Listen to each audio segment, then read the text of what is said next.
जय गुरुदेव दोस्तों। आज एक और शीट मन की गूंज से जो पूज्य श्री श्री रविशंकर जी ने लिखी है।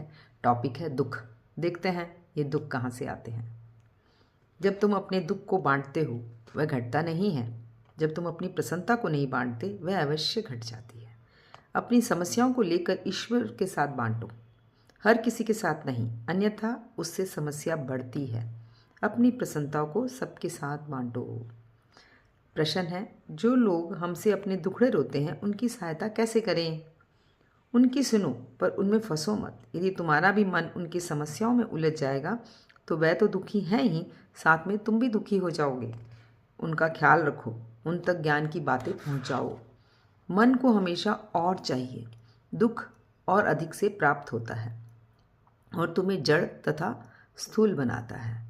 आत्मा सूक्ष्म है। सूक्ष्म से सूक्ष्म तक जाने के लिए तुम्हें सूक्ष्म तक स्तर के अणु के स्तर पर जाना पड़ेगा।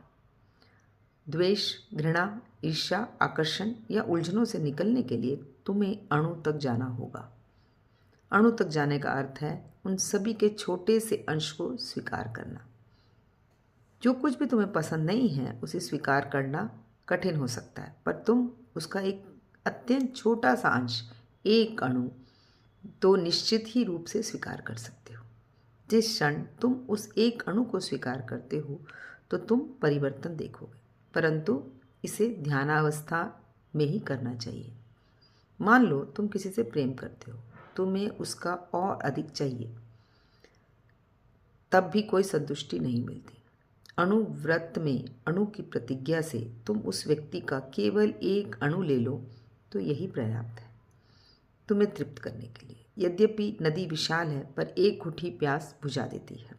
यद्यपि पृथ्वी पर इतना आहार है पर थोड़ा सा भोजन ही तुम्हारी भूख को मिटा देता है। तुम्हें थोड़ा ही चाहिए। जीवन में हर कुछ का थोड़ा सा अंश अपना लो जिससे तुम्हें तृप्ति आएगी।